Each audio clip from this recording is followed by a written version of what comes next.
Bonjour tout le monde, je me présente, je suis Dr Charib, notre assistant en cardiologie.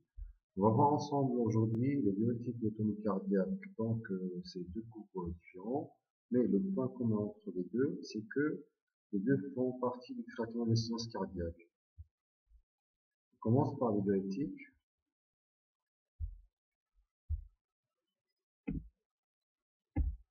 Donc, comme objectif de l'enseignement, l'étudiant doit connaître les bases physiologiques des effets des diurétiques. Il doit savoir distinguer différentes familles de diurétiques, connaître les mécanismes d'action, comprendre les effets pharmacologiques et leur application clinique, connaître les effets indésirables des diurétiques et en comprendre les mécanismes. Et enfin, connaître et comprendre les contre-indications en cas d'association médicamenteuse. Comme plan, on va commencer par une introduction, on va voir par la suite les mécanismes d'action avec un rappel physiologique et le mode d'action, les classifications, les indications, les contre-indications, et on terminera par une conclusion. Un diurétique est une substance qui entraîne une augmentation de l'élimination urinaire de sodium et par conséquent une augmentation de l'élimination de l'eau, puisque les mouvements de l'eau sont en grande partie dépendants des mouvements du sodium. Les diurétiques sont utilisés en médecine pour augmenter l'excrétion de l'eau par les reins. Ils sont préconisés essentiellement en cas d'hypertension artérielle, d'essence cardiaque ou de pathologie rénale. On distingue plusieurs classes de diurétiques selon leur mécanisme d'action au niveau du rein et le choix de la classe dépend des pathologies en cause. Donc un diurétique, c'est une substance qui augmente la diurèse, c'est-à-dire le volume des urines. Par exemple, un patient qui urine 1 litre par jour avec des diurétiques qui va uriner 2 litres par jour et plus. La bonne compréhension des mécanismes d'action des diurétiques nécessite un rappel des principaux mécanismes physiologiques du fonctionnement du néphron. C'est quoi le néphron? Il représente l'unité fonctionnelle du rein, se répartie entre cortex et médula. Il est composé de glomérules et de tubules. Le tubule est composé de tube contourné proximal, l'anse d'enlevé avec sa branche descendante et ascendante, le tube contourné distal et le tube collecteur. Cet ensemble constitue la cible privilégiée des diurétiques et leur effet natriurétique résulte de modifications des mécanismes de réabsorption du sodium au niveau du tubule. Chez le sujet normal, les glomérules rénaux produisent quotidiennement environ 180 litres de filtrat, c'est la pré-urine. La réabsorption du sodium est assurée par différents systèmes de transport qui varient selon le segment du tubule considéré. Donc 99% de la pré-urine seront réabsorbés à différents niveaux le long du tubule rénal. Donc 1% seulement sera excrété comme urine. C'est l'urine définitive. Pardon. La formation de l'urine. Le plasma est filtré au niveau du glomérule. On a déjà vu 180 litres par jour, c'est l'urine primitive, contenant tous les éléments du plasma en dehors des protéines de poids moléculaire élevé. L'urine primitive subit des retouches tubulaires pour donner l'urine définitive qui sera excrétée. Donc on aura une réabsorption de 99% d'eau et d'électrolytes le long du tubule urinifère et seulement 1% qui constitue l'urine définitive qui sera excrétée. La totalité du sodium plasmatique est filtrée par le rein. C'est l'urine primitive au niveau du glomérule. Seulement 1% est excrété, c'est l'urine définitive. Ceci veut dire que 99% de ce sodium sont réabsorbés par un fantastique travail de réabsorption au niveau du tubule. On commence par le tube contourné proximal. 65% du filtrage glomérulaire sont réabsorbés à ce niveau. Le sodium y est réabsorbé en association avec d'autres ions. L'eau suit passivement les mouvements du sodium. Il s'agit d'une réabsorption iso-osmotique. Malgré cela, le tube proximal n'est pas réellement intéressant sur le plan diurétique. Pourquoi? Parce que un diurétique qui provoquerait un blocage complet de la réabsorption du sodium au niveau proximal, c'est-à-dire qui bloque 65% d'eau et d'électrolytes, serait un poison. Donc ces 65%, elle sera excrétée. On aura une déshydratation.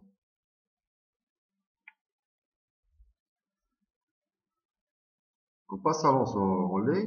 25% du sodium est réabsorbé dans la branche ascendante de l'once. Le transport actif de sodium est réalisé par un système de cotransport couplant Na, chlore et potassium.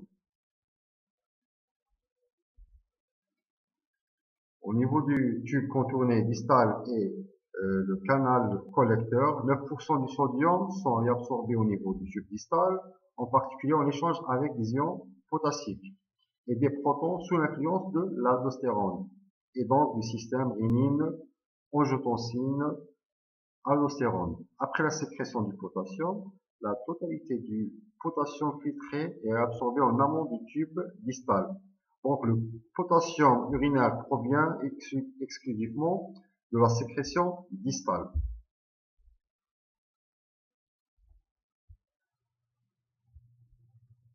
En résumé, au niveau du néphron, le sodium est réabsorbé en 4 points. Tube contourné proximal, 65%. L'once non lait, dans sa branche ascendante, 25%. Et tube contourné distal et tube collecteur, 9%.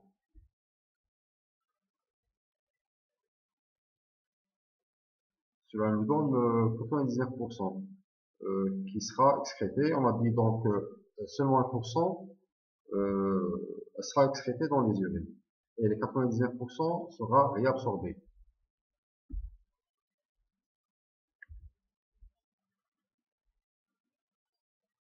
Le mode d'action des diurétiques, c'est l'inhibition de la réabsorption du sodium à différents niveaux du néphron et ainsi inhibition de la réabsorption d'eau.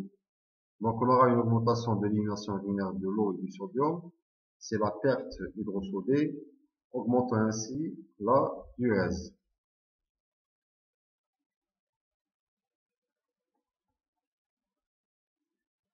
D'où l'appellation natriurétique ou encore salidiurétique.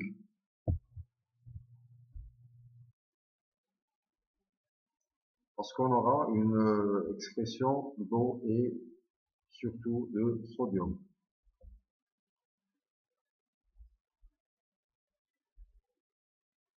Site d'action des diurétiques. Chaque segment du néphron a un mécanisme d'entrée du sodium unique. Et la possibilité d'inhiber spécifiquement cette étape différencie les différentes classes de diurétiques. La plus grande partie du sodium filtré est réabsorbée au niveau du tube contourné proximal, 65%, et de l'once, 25%. On passe à la classification des diurétiques. On classe les diurétiques selon leur site d'action et selon leur effet sur l'alcalinimie. Selon le site d'action, on distingue 3 catégories principales de diurétiques en fonction du site d'action au niveau du tubule rénal. Ceux qui inhibent la réabsorption du sodium au niveau de la branche ascendante de l'once de relais, c'est les diurétiques de l'once. Ceux qui inhibent la réabsorption du sodium au niveau du tube contourné distal, c'est les thiazidiques et les apparentés. Ceux qui inhibent la réabsorption du sodium au niveau du tube collecteur, c'est les diurétiques distaux. Donc on a trois catégories. Les diurétiques de l'once, les diurétiques thiazidiques et apparentés, et les diurétiques distaux.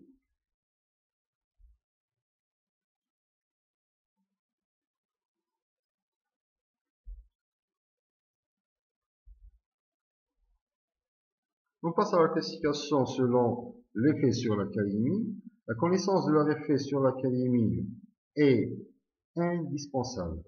On a des diurétiques hypocalémiants et des diurétiques hypercalémiants. Les diurétiques hypocalémiants sont les diurétiques de l'anse et les thiazidiques, c'est-à-dire les diurétiques du tube contourné distal. Et les diurétiques hypercalémiants sont les diurétiques du tube ou du canal collecteur. Ce sont les antagonistes spécifiques de l'aldostérone et les diurétiques à action tubulaire directe. Les diurétiques hypocalémiques, on l'a dit, sont les diurétiques de l'anse et les thiazidiques. Le diurétique de l'anse, le chef de file, c'est le furosémide ou l'azilix. Les diurétiques thiazidiques apparentés, le chef de file, c'est l'hydrochlorothiazide.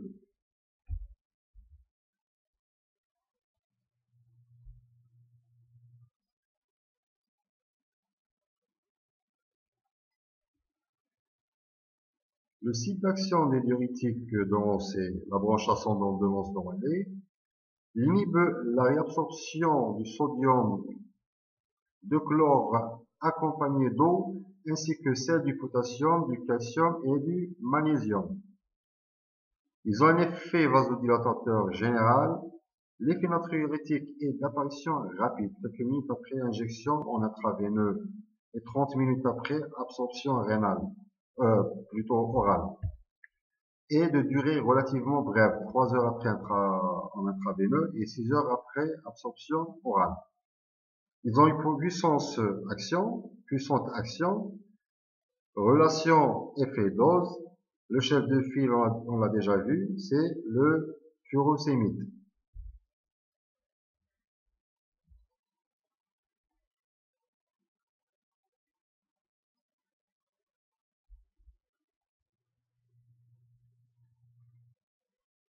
Autres diurétiques hypocalémiants, les diurétiques thiazidiques et apparentés, leur site d'action c'est le tube contourné distal, dérivé du benzothiazide, inhibe la réabsorption du sodium H+ et K+, il augmente l'expression du Na+, chlore, sodium, HCO3 et du magnésium, donc augmentation de la diurèse.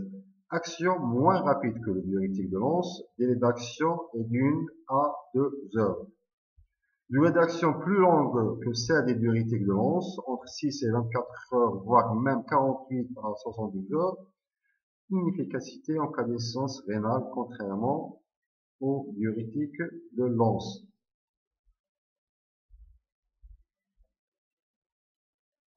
On passe aux diurétiques hypercalémiants, les antagonistes spécifiques de l'aldostérone. Le chef de file, c'est le spironolactone ou l'aldactone.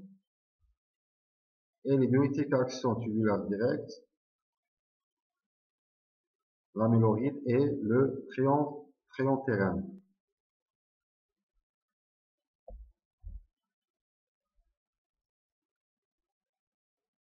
Le site d'action des diurétiques hypercalémiants, pour les antagonistes spécifiques de l'aldostérone, le tube contourné, le tube collecteur plutôt, entre en compétition avec les récepteurs à aldostérone.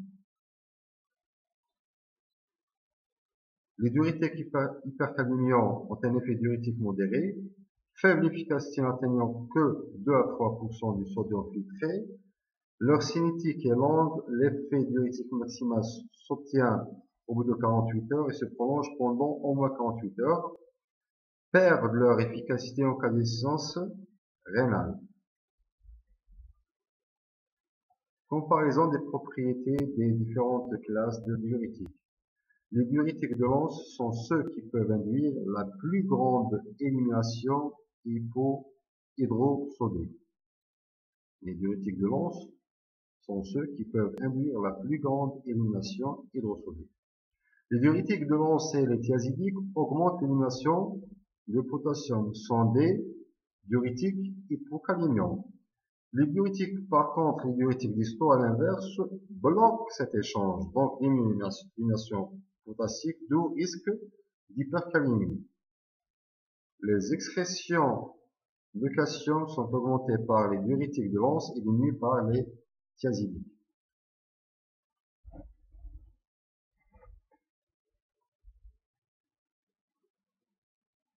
Pour ce qui est indication des diurétiques, on a trois principales indications: insuffisance cardiaque, l'HTL, l'hypertension artérielle, et les pathologies rénales. En insuffisance cardiaque congestive, les diurétiques sont utilisés pour traiter les symptômes. Donc, il s'agit d'un traitement symptomatique. Les diurétiques les plus souvent utilisés sont les diurétiques de l'ANS, la Vasilix. Deuxième indication, l'hypertension artérielle.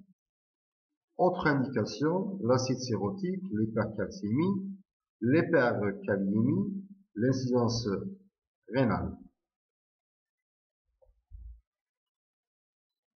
Effets indésirables et complications. On peut voir des perturbations hydroélectrolytiques comme hypocalémie et hypomagnésémie, hypercalémie pour les épargneurs du potassium, alcalose métabolique, déshydratation, perturbation métabolique, hyperglycémie, surtout pour les thiazidiques, hyperuricémie, thiazidique furosémide, hyperlipémie pour les thiazidiques, parce c'est-à-dire le thiazidique entraîne une élévation significative du cholestérol total et du triglycéride. Autre effet indésirable, accident allergique, troubles digestifs, autotoxicité pour l'azidix à forte dose, impuissance pour thiazidique spironolactone, gynécomastie chez l'homme et irrégularité menstruelle chez la femme avec l'aldactone. On passe à la surveillance du traitement par les diurétiques. Avant le traitement, il faut une surveillance clinique et biologique. Clinique, le poids, l'état général, la tension artérielle parce que les diurétiques sont des hypotenseurs, et le pouls. Biologie, ionogramme sanguin, urée, créa et glycémie, surtout la fonction rénale. En cours du traitement, toujours clinique et biologique, mensuel en début du traitement, puis tous les 6 mois. Éducation, bien sûr, du patient, efficacité du traitement, les effets indésirables et surveillance toujours du poids, des œdèmes et des signes d'hypocalémie.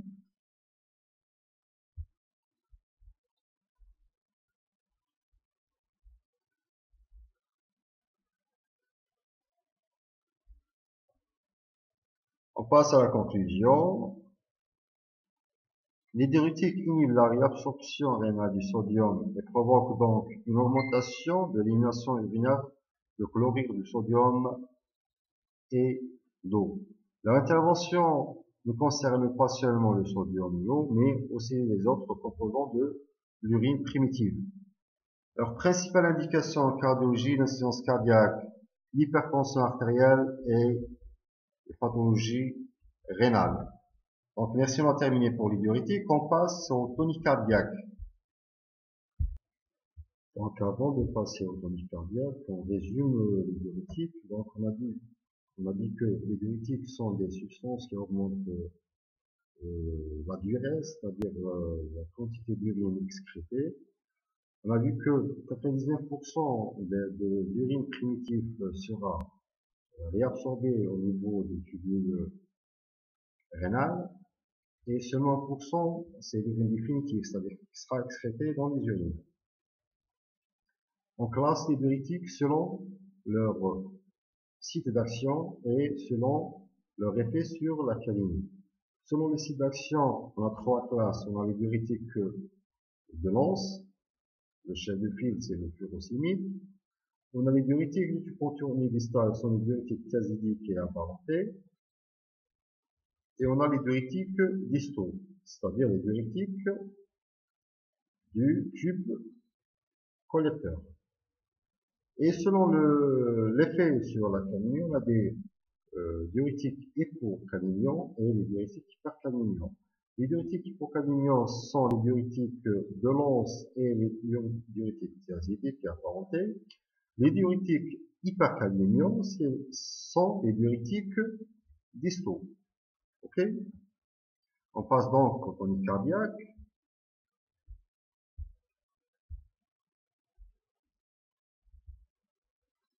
Comme objectif pédagogique, l'étudiant doit savoir différencier les toniques cardiaques, connaître les mécanismes d'action des différentes classes, connaître leur mode d'utilisation et connaître leurs indications, contre-indications et effets indésirables. Comme plan, on commencera par une introduction. On va voir les glucosides cardiotoniques, leur mode d'action, leurs effets, indications et surveillance.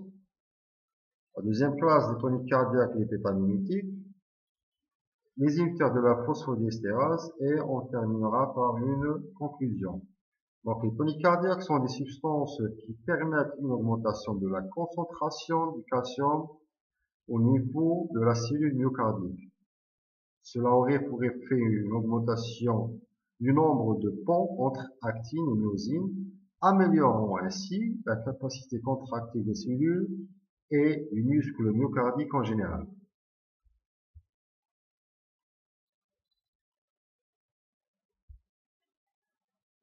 En première classe, les glucosides cardiotoniques, c'est-à-dire les digitaliques.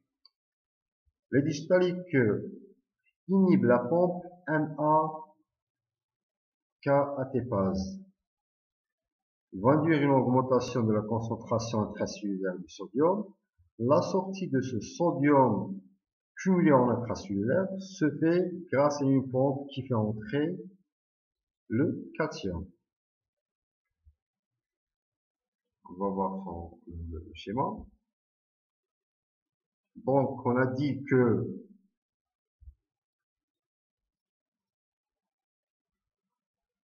les digitaliques bloquent cette pompe Na potassium, sodium-potassium, qui aurait par effet une augmentation de la concentration du sodium en intracellulaire. La sortie de ce sodium intracellulaire se fait grâce à une pompe qui fait rentrer le calcium en intracellulaire. Cette augmentation du calcium en intracellulaire va augmenter la contractilité myocardique. Ok?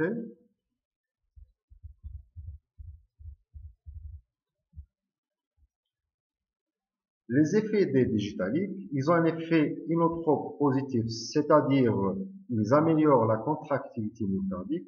Inotrope positif, c'est l'amélioration de la contractilité myocardique. Ils ont un effet chronotrope négatif, c'est-à-dire diminution de la fréquence cardiaque. Dromotrope négatif, c'est la diminution de la conduction auriculo-ventriculaire. Bathmotrope positif, c'est l'augmentation de l'excitabilité myocardique. Ils améliorent l'activité vagale et diminuent par conséquent l'activité sympathique. Donc, ils ont un effet inotrope positif, chronotrope négatif sur la fréquence cardiaque, dromotrope négatif sur la conduction auriculo-ventriculaire, bathmotrope positif en augmentant l'excitabilité myocardique.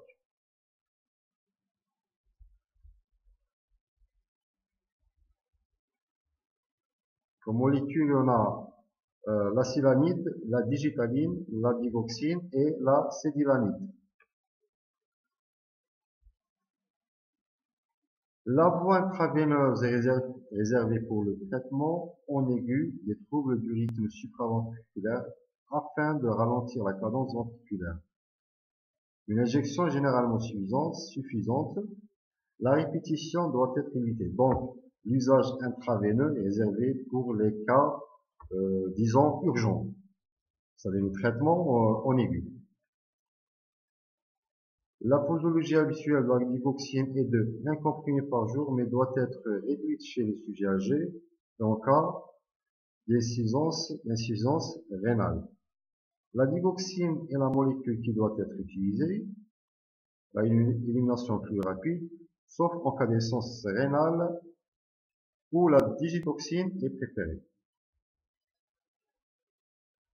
En ce qui est indication, la digoxine est indiquée en cas d'insuffisance cardiaque chronique, en cas de trouble du rythme supraventriculaire à cadence ventriculaire rapide. Donc, les digitaliques ralentissent une fois et ralentissent ou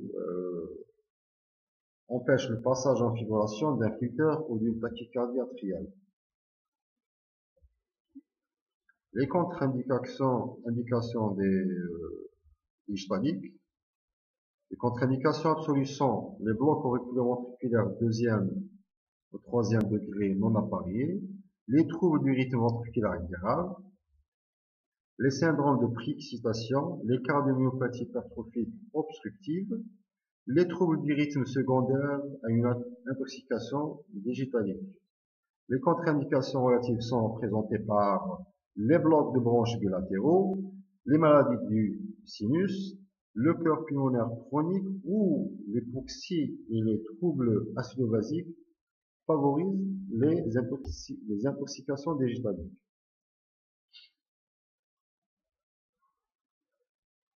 Comment surveiller un traitement par la digoxine? On a des signes de bonne imprégnation et des signes d'intoxication. Les signes d'une bonne imprégnation, on a un ralentissement de la fréquence cardiaque et la cupule digitalique sur le CG. C'est quoi la cupule digitalique? C'est un sous-décalage arrondi du segment ST sur les dérivations, surtout sur les dérivations latérales. Donc on a sur cette image une bonne imprégnation digitalique. On a une FA qui est ralentie, une FA qui n'est pas rapide. Une FA, c'est la fibrillation atriale. On a un rythme irrégulier, mais qui n'est pas rapide, il est ralenti. Et le sous-décalage du segment ST en cupule. Ce sont des signes d'une bonne imprégnation digitalique. Les signes d'un surdosage ou d'une intoxication. Tout d'abord, on aura des troubles digestifs, perte d'appétit, nausées, vomissements, une bradycardie des extrasystoles auriculaires ou ventriculaires, une tachycardie atriale et autres troubles du rythme. Au moindre doute, arrêt du médicament et dosage de la digoxinémie. Contrôle de la fonction rénale et de la kaliémie dont les perturbations favorisent les intoxications digitaliques. Sur le CG, on voit une intoxication digitalique. On a une bradycardie sévère, c'est un bloc auriculo-ventriculaire de haut degré avec une cupule, donc le sous-décalage est plus important que celle de l'imprégnation digitalique. Ce sont des signes électriques d'intoxication digitalique. On passe au bêta-mimétique. Leur mode d'action, simulation des récepteurs bêta 1, qui donne une activation de l'adénylcyclase, une transformation intracellulaire de l'ATP en AMP cyclique, donc une augmentation de la concentration intracellulaire de l'AMP cyclique. Cette concentration de l'AMP cyclique favorise la rentrée du calcium et libération du calcium par le réticulum sarcoplasmique, donc une augmentation de la concentration du calcium en intracellulaire. Selon les molécules et parfois la dose, d'autres effets sont possibles, des bêta-mimétiques. La stimulation des récepteurs bêta 2 donne une augmentation de la fréquence cardiaque. Une stimulation des récepteurs alpha nous donne une vasoconstriction artérielle et artériolaire.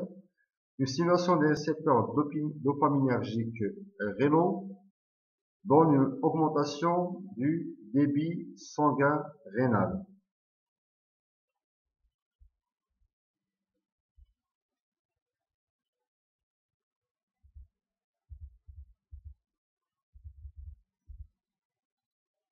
Donc on a dit que les bêta-mimétiques activent l'adénylcyclase.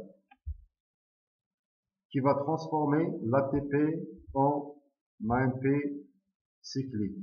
Cette augmentation de la concentration d'AMP cyclique favorise la rentrée du calcium en intracellulaire et donc une bonne contractilité de la cellule myocardique.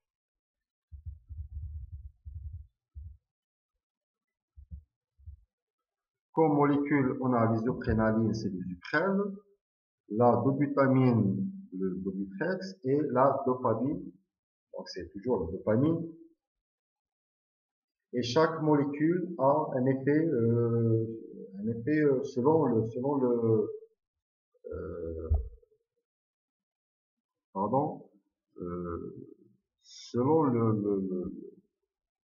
l'action, selon l'action. Par exemple, pour les Uprel, il a plus un effet bêta 2 que bêta 1. La dopamine, elle est indiquée en cas de choc cardiogénique. Elle a une action bêta et alpha. La dopamine, indiquée en cas, surtout en cas d'essence rénale fonctionnelle et en cas de choc cardiogénique.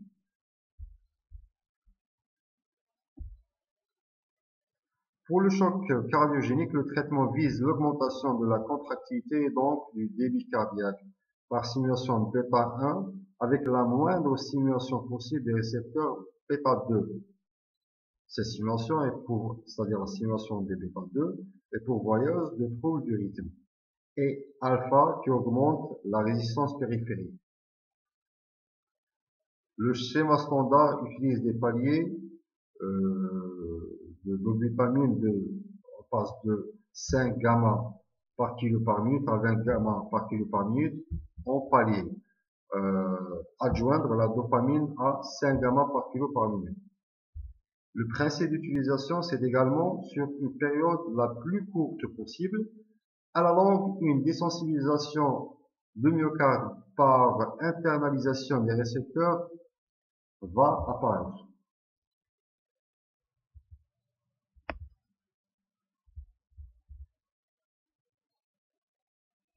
La troisième phase tonique cardiaque, c'est les inhibiteurs de la phosphodiesterase. C'est quoi la phosphodiesterase? C'est une enzyme intracellulaire qui dégrade l'AMP cyclique en AMP.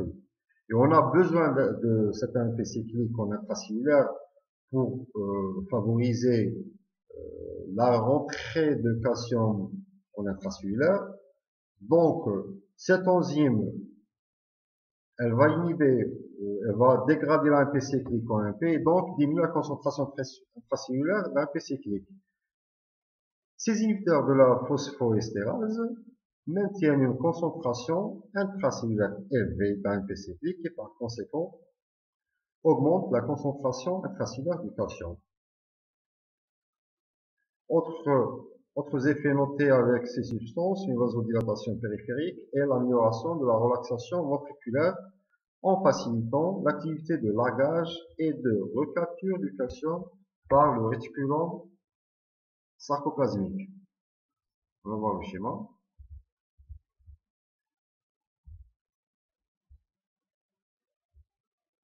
Donc on a dit que la phosphodiesterase, c'est une enzyme qui dégrade l'AMP cyclique en AMP.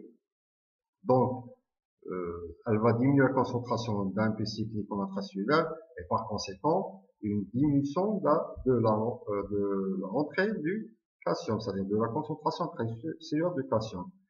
Ces inhibiteurs, en inhibant la phosphodiesterase, ils vont maintenir une concentration en intracellulaire de l'AMP cyclique et donc il maintient une bonne concentration intracellulaire du calcium et donc une bonne contractilité myocardique.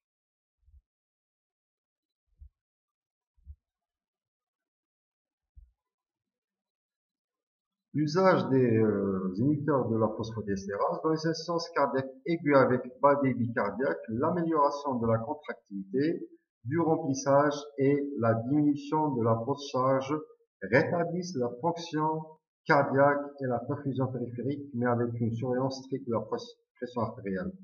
une hypotension sévère peut survenir et aggraver l'hypoperfusion périphérique. D'autres effets secondaires doivent être surveillés comme la tachycardie et les troubles du rythme. Comme conclusion, les effets délétères sur la survie retrouvés au cours des traitements en cours par les nombreux inotropes développés suggèrent que c'est l'augmentation du calcium transfuseur induite par ces agents qui compromettrait la viabilité des cellules myocardiques. Une autre piste en développement est celle des agents inotropes augmentant la sensibilité du calcium des protéines contractiles sans majorer la teneur calcique myocardique, comme le lévosimendan, c'est le Simdax. Un mot sur le Simdax. Le lévosimendan est un nouvel agent inotrope qui augmente la force de contraction cardiaque sans augmenter la consommation d'oxygène. Il n'a pas d'effet pro-arythmogène et on lui attribue une action anti-ischémique. Il est administré pendant 24 heures et maintient ses effets hémodynamiques similaires ou supérieurs à ceux des catécholamines pendant une semaine. Dans une population sélectionnée d'insuffisance cardiaque grave, le Simdax diminue la mortalité en comparaison avec la dobutamine. Bien que coûteuse, cette nouvelle classe thérapeutique est très prometteuse et devrait connaître une large diffusion et une large utilisation. Le lévosimendan va se positionner sur une partie de la troponine C, accessible seulement lorsqu'elle a modifié sa conformation après avoir fixé le calcium. La présence du Simdax va stabiliser la protéine sous cette forme. Le lévosimendan n'influe pas sur la liaison de la troponine C avec le calcium. Il ne prolonge donc pas la relaxation et n'altère pas la diastole. Il n'est actif que si la troponine C est dans la bonne conformation, c'est-à-dire pendant la systole.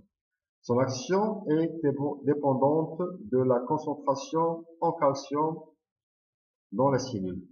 Comme la plupart des inotropes, le Simdax est aussi un vasodilatateur. Cette action passe par l'activation des canaux potassiques. Les activateurs des canaux potassiques ATP, notamment le nécorandil, sont des vasodilatateurs coronariens et ont une action anti-ischémique.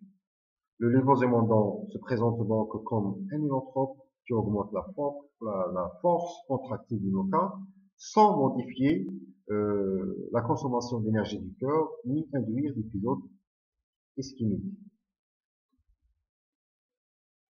Et je vous remercie.